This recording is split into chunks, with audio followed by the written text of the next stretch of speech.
the heart of it. Roy West kicking in towards the centre. Royce Hart! A distinctly Tasmanian conversation. I can feel what it will be like when Tassie plays its first game, and I just... Lynch gathers, he's got loose men everywhere, but he decides to have a pump shot, and it's an absolute ripper! 200 goals for Peter Hudson. What a fantastic effort. How did he do that? Bear kick finishes off in style. Up towards half forward, Stewart flying over the top. Oh, pulled in a beautiful mark. Well done from Scott. After also has got the first goal. Has it done? Nichols has had the big ruck with it. Oh! Crosswell!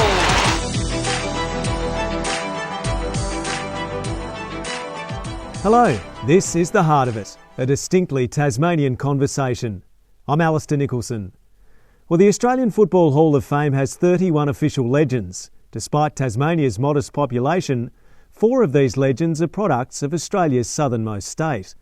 Royce Hart is one of them.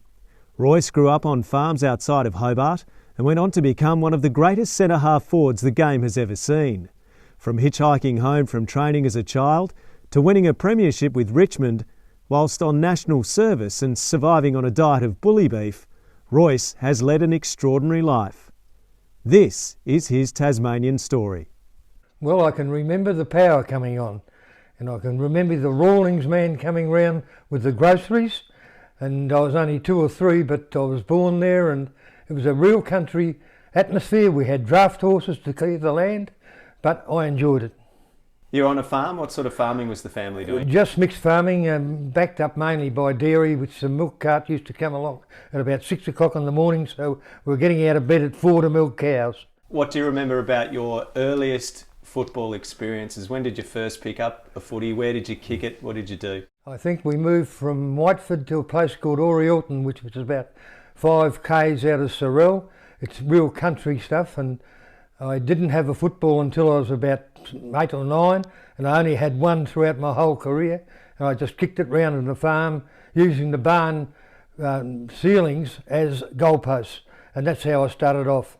Like you talk about Bradman with his stump, I had barns for my goalposts. Whiteford has a bit of a cricketing connection, doesn't it? There was a famous former player for the Whiteford Football Club who played some cricket. A fellow by the name of Joe Darling, who was the captain of Australia from the late 1800s to the early 1900s, captained 2 tours of England, and was reputed to be the best captain prior to the 48 Test side. But he bought a place at Stonehenge, is right bordering on my grandfather's place at Whiteford. Sam Banks, he's now flying the flag for Whiteford, playing for your former club Richmond as well, so yeah. It's produced that town. Well, if an Australian Test captain, a premiership captain, and now Sam Banks, he's got a bit to live up to, hasn't he? He lived just down the road from my grandfather's property, and it's an ideal place. Royce, what do you think it is about the country experience that produces great sports people? I think the space is the biggest thing, and like with the urban suburban places these days, they haven't got the space to be able to kick a footy or to hit a cricket ball in the country. And that's all we had to do. I'd wait for the post to come to read the paper, but I didn't worry about the first half of the paper because that was irrelevant. It was only the sports pages. Nowadays I look at all the paper. You do have a bit more time these days, Royce, in retirement I suppose, but what do you remember about football during that era as a kid growing up? Did you have football heroes? How much did you know about the big league in Victoria? How easy or hard was it to follow footy?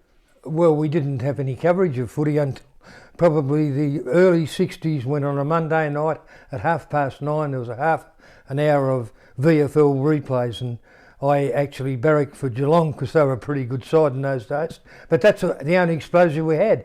The state league here, well, we didn't have a state league, we had regional leagues, which were both very strong, and I can remember going to intrastate games, which were as good as any VFL game. And in fact, we, against South Australia and West Australia, would probably win about 30 or 40% of the games. That's how good Tasmania was.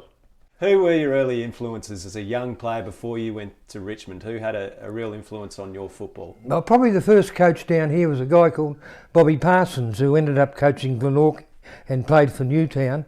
And he was the person that that pioneered coaching. We just learnt off ourselves. As I say, being in the country and a long way from anyone, you had to teach yourself how to do things. How did you get to footy training? How did you get around? Did the family have a car in those days? Did you walk? Did you ride? Didn't have footy training. Footy training was lunchtime and morning recess and maybe after school. There was no footy training, except when I went to high school. We trained on a Tuesday night, and the main highway to Orileton had to go through Sorell, and my father didn't come down to Sorell to pick me up, so I stayed at a place in Sorell with a teammate of mine, Bretton Cusick. But we used to walk about 5 k's to the main highway, then thumb a lift to Sorell at 6 o'clock at night. How old were you? 13. Hitchhiking at 13. And then we thought nothing of it. You know, there was no danger in those days. It was just a done thing. And we would walk from Clarence High to the East Coast Road, and if we didn't thumb a lift, we'd be stuck there all night. Our parents didn't mind because they thought we were safe. It was just part of growing up. Do you remember your first pair of football boots? You say you had one football as a kid. Firstly, do you remember receiving it and under what circumstances? And then tell me if you I can't remember receiving it, but I can remember my first pair of football boots were the boots I wore to school. And they used to put leather stops with nails in them, and I'd put stops in for the game on the Saturday and take them out on the Sunday and wear them to school. But that was a done thing. A lot of players didn't have any money in those days, and that's all they could do, and they'd use their school boots as football boots. So you would literally take your school boot and hammer your stops in on the weekend? And if you didn't get it right, the nails or the tacks would come through and you'd play with it with blood coming out of your foot. And that's how it worked. And we just accepted that sort of thing. I remember going to Melbourne and I didn't have any football boots, so I went down to a sports store in Elizabeth Street, I forget the name, it was the main sports store, and bought a pair of Jenkin boots so I could go to training at Richmond.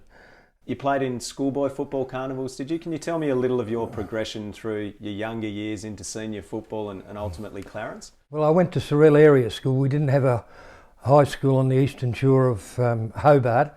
I went to Sorell Area School, and in grade 5 and 6 I played in the 2 primary school teams, and we won 2 premierships the first 2 years. Then I went to Clarence High, and then I went to Clarence under-19s, and I didn't play a senior game in Tasmania and was recruited at 18 by Richmond and went over and played with Richmond Thirds. So how do you reckon Richmond, and I know Graham Richmond, the very well-known secretary, was key to this at the time, how do you think they uncovered you? There was a guy by the name of Harry Jenkins who was a spy round the traps for Richmond, and he recommended that Richmond have a look at it. And Graham Richmond flew over on the Saturday to have a look at me play, and Harry didn't tell him that we were playing on the Sunday. So Graham went home, came round, had a talk, left the Form 4s in those days on the kitchen table, went back to Melbourne, and I signed it, and the renowned story about the 6 shirts and a suit came into being. I said I wanted those, and I got those. I signed the Form 4 and posted it back, but Graham didn't see me play. Harry recommended it. So he went purely on the recommendation? On the recommendation, but Graham was probably the best recruiter of the VFL in those days and went after every player that was available. He was asked at one stage early on in the mid-60s why he doesn't go and watch Richmond play. He said, I'll go and watch them when I recruit enough players to win a premiership. And that's what he did. After the first game in 1967, I kicked 3 goals, 7, and Graham said, oh, you played okay, but you've got to learn to kick. And there wasn't a kicking coach, so I had to go out and devise a drop punt to suit myself. And I used the theory of a drop kick, just kicking the ball before it hit the ground.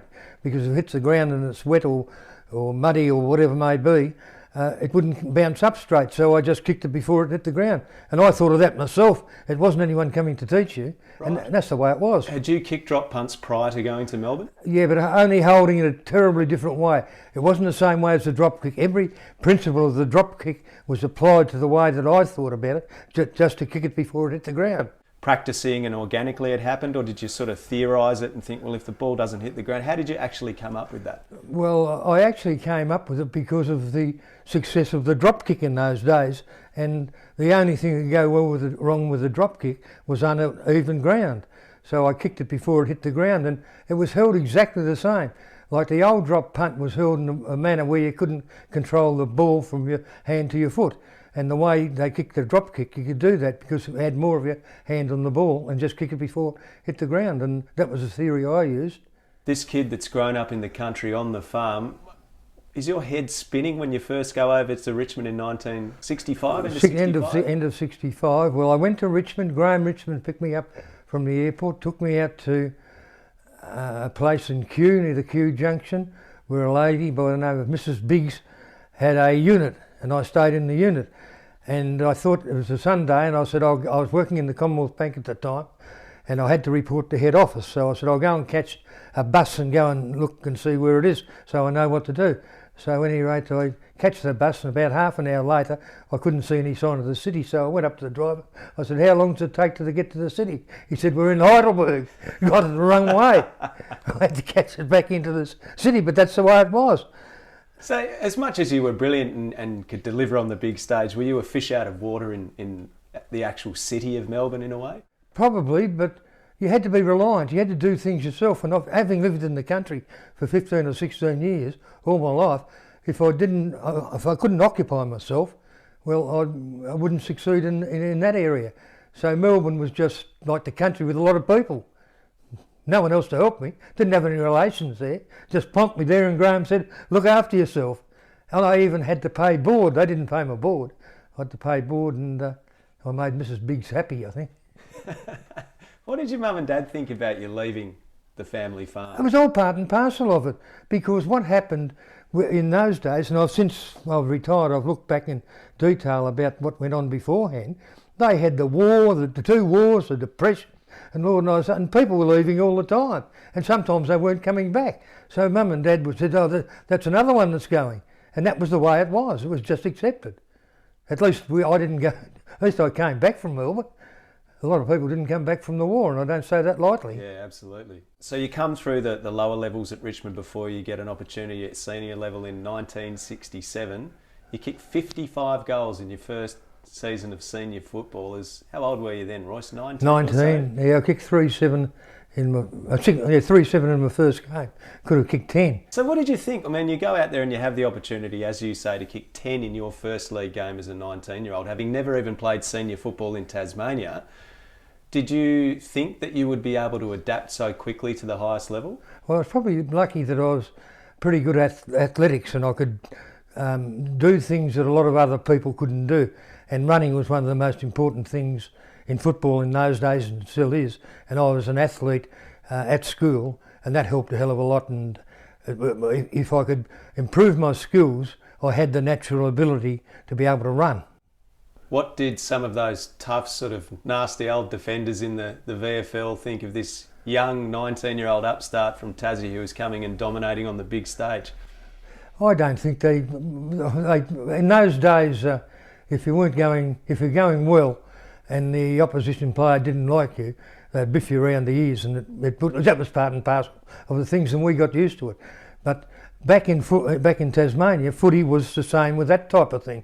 We had wet grounds down here a lot of the time, and it was pretty rough and rugged, and I got used to that. What grounds do you remember playing on here in Tassie? Which ones stick out? I remember the Belrive Oval one Saturday morning playing the under-19s, which I won the best and fairest in the under-19s in this particular year, and there were about 500 people sitting in the sand at the Belrive Oval. It wasn't done up like it is now. At any rate, I hear some police sirens going, and I look up and there's no one in the stand, and we were playing New Norfolk. And the New Norfolk and Clarence supporters decided to have a blue out in the street, and the police came and the crowd just emptied. But that's the way footy was. It's like the goalpost being pinched up the northwest coast. That was Tasmanian football. Yeah. So at Richmond, to play in a premiership and such a key part of it in your first year, Royce, how special was that on reflection? And I'm sure you have many wonderful memories at Richmond, but where does that one sit? It probably sits at the top because it was about 20 odd years since they'd won a flag, And I can remember the people that were around the club who had been there. It was a bit like when they won the flag here back in 2018, I think, or 17. Yeah. And they went 37 years without a flag. We went, I think, about early 20s, 22, 23 years. And the look on the people who had been around the place for a long period of time was enough satisfaction for me. The prototype centre-half forward is how you've been described, that the perfect model centre-half forward, the way you could leap and take the high mark. Where did that come from, and when did you start doing that? At what age did you start taking those big marks?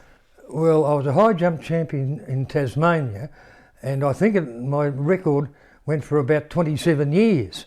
And I used to think about the high jump, and most of the players that I played on at centre half forward were much taller than me, and in those days I had the big ruckman like Len Thompson and people like that dropping back in front of the centre half forward. So I couldn't just stand side by side. So I used the theory of the high jump, where I'd run 3 or 4 metres and then jump, and I'd jump higher. So I'd stand off where the ball was going to go and run to the front and jump, and I'd take the ball in front of the pack. Over your right shoulder is a beautiful painting of a famous mark you took in the 1967 Grand Final. Do you think that's the best mark you ever took? Well, everyone else seems to think it is. I keep saying there were plenty of others that were good marks, but that was at the 20-minute mark in the last quarter of a grand final when the scores were equal, and the ball went up towards our goals, and Paddy Naganay kicked a point, but moments before that the ball had come in and gone over the back and went down to Geelong's forward line, and the only thing between me and the ball was Roy West, and I just jumped and I sat in his shoulder and took the mark, and it went back up and we won the game. I didn't win the game, but I think I might have helped a bit. Yeah, I think you might have helped quite a bit. 1969 you win another premiership, and this year coincides with something a lot of people would battle to comprehend today, the fact that you're on national service whilst you're also playing football. How did you balance those two things?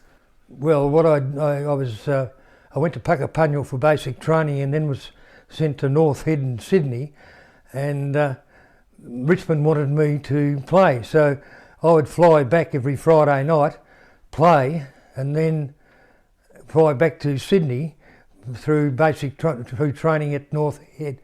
Then I was posted to Adelaide, and I trained with Neil Curley in Glenelg and flew back each week, parked my car at the Adelaide airport and flew back on the Sunday night. I won the best and fairest, we won the flag, and I was all Australian, and I was eating army food, and a lot of it was bully beef from World War II. One thing the army did give us was a bit of discipline, and we had plenty of exercise. We used to have to go on 10-mile marches and bivouacs, all those types of things, and they added to our fitness. So even though I didn't train at Richmond, there was plenty of activity during the day. How on earth did they let you play for Glenelg in the 1969 Grand Final in the SANFL as a one-off, having played at Richmond all year? And then I know you'd trained with them during the year, as you said, with Neil Curley, but how did they get approval for you just to fly in and, as one of the best players in the country, and prop up their Grand Final side? Well, I had the option of playing in Adelaide or Melbourne. That was the rules of national service. I could have played Graham Corns, who later went on to become a commentator, and his sons are very good players. Graham Corns was stationed in Sydney, and he played in the same Glenelg side. And he would fly back from Sydney, I'd fly to Melbourne the other way, but then when the grand final, I had the option. We'd played the grand final in Melbourne the week before, and I had the option of playing with Glenelg in their grand final. So and I trained with them all year. You weren't contracted just to one club, no. So Richmond was okay with that? No. There's a bloke, I think, by the name of Gil Langley, who actually did the same thing in the war, who came from South Australia. He was a wicketkeeper for the Test side, and he ended up playing in a Essendon grand final side. So it happened more than once. I did read that the opponents that day didn't particularly appreciate your presence on the field, Royce. Can you expand? Well, I can't remember much about it because I got knocked out in the first 10 odd minutes, but I ended up playing out the game, and I think I had something like 20 possessions and kicked 2 or 3 goals, but I still, Alf Brown, the reporter for the Melbourne Herald, came in at half time and talked to me. I can't remember even talking to him, and I caught a plane back that night back to Melbourne. How would they be today? You captained 2 premierships at Richmond in the early 70s as well. That's obviously a wonderful honour. So you're 67, first year, 69. Another premiership went on national service, and 2 more come as captain of the Richmond Football Club. How dearly do you hold that? I hold that dearly, but I also hold losing in 72 as being one of the big disappointments of my career. As much as you enjoy the ones you win, you really hate the ones that you lose. And I can remember Tommy Hafey after that particular grand final going missing for a couple of weeks. And he had mentioned, and years later, he said he had terrible thoughts because that's how much football affected them. And that's what football was like. Football wasn't money in those days. Football was the love of the club. And that's what we paid for, and the love of our teammates. Fitness was a big thing with Tommy, wasn't it? What do you remember? Oh, huge amounts of time. Tommy used to train us around the Tan, which is about 2.5 miles around the Botanical Gardens, and he would always finish in the top 3 or 4, being not a natural runner, but just through guts and determination, and he was really big on that sort of stuff. And he wouldn't let players on a hot March night, when it was maybe over 100 degrees in those days, have a drink of water because only weak people had water. These days they would say they'd die of dehydration. Tommy wouldn't let you have a drink. It was weak. Taskmaster. You played for Victoria how many times? 11. 11 times. Captain in 72, I think. And what do you remember of pulling on the Big V? I mean, speaking to you, I know how proud a Tasmanian you are, but you represented Victoria and never, other than at schoolboy level, got the chance to represent Tasmania, is that right? No, I played in the, I think the under-14s or under-15s as a first rover in the schoolboys team, and that was coached by Bobby Parsons, and I mentioned to him about how he influenced the coaching side of it. But no, a lot of people in Victoria regard me as a Tasmanian. A lot of people in Tasmania regard me as Victorian because I didn't play senior football here. I only played for the under-19s and I won the best and fairest and then went across, and 2 years later played senior football. And the ultimate, apart from a premiership in Victoria in those days, and that's something that's missing today, was to play for your state. And I played in my first state game with players like Billy Goggin, Polly Farmer, John Nichols. Ron Barassi was in the side and I took his place in the side. Bobby Skilton, just players I just dreamt about, sitting down on a Monday night watching a half an hour of replays, and here I was playing with them. At the end of your Richmond career, you go on and coach at Richmond in the reserves, is that right? And then you go off to Footscray to become the senior coach for a couple of years? Yeah, I did that. And I went there because I thought it was time for me to try and expand my theories on football, but my theories didn't relate to the talent that I had. I thought I had the good theories, but the talent couldn't carry it out. I'm not blaming them entirely, but I think that's half the battle with coaching. If you've got good players, you become a good coach. Did you feel like you wanted to be a long-term coach, or was it something you were just in an experimental phase? It was just the next stage in my development, because once I finished, I became a specialist coach at Richmond, then coached the seconds for a couple of years, and Tony Jewell was going along all right in the seniors, and I was approached by Footscray and I went out and coached them. I actually thought, well, at that time, I think it was about 1980 odd, I thought I'd try and coach full time, and I had a licensed grocers, so I employed someone in the licensed grocers to look after it while I was at Footscray, and I lasted 2 days and ran out of things to do, so I went back. I can't imagine now how they've got 10 or 12 assistant coaches, what they do. No wonder the game's changed. What ultimately brings you back to Tasmania then, Royce? Fresh air and freedom, and I think it's the best place of any place I've been to in the world. And I don't say that lightly, because before I left Tasmania, I hadn't even been up Mount Wellington. And I remember when I came back, Neville Oliver, who was working for the ABC, was covering the rowing at Lake Barrington, and he asked me if I'd like to go up to Lake Barrington. Now, I didn't know Lake Barrington existed, so I went up there with Neville and just opened my eyes. And after the number of times I'd been overseas looking at Tasmania, I really didn't appreciate it, and I was just really pleased to be back here. You go back to farming, is that right? Did you buy a property? I bought a property and adjusted a few horses and grew a few flowers and did bits and pieces of stuff, but I wasn't clearing land like they did up at Whiteford, draft horses. We didn't do that sort of stuff. What about your involvement in football when you came back to Tasmania? Were you involved in any capacity? Yeah, I did some work with the TFL and junior development, and we at that time had 5 full-time development officers, including 4 who were senior coaches, and I think 5 were senior coaches and myself, and we would do 10 clinics each per week in the schools, and as a result of that, we would recruit, the AFL would recruit between 5 and 10 players per year through the draft. Now that dropped off, and so did the junior development such like, and so did the players going to the AFL. And if we had 5 go to the AFL, it was a bad year.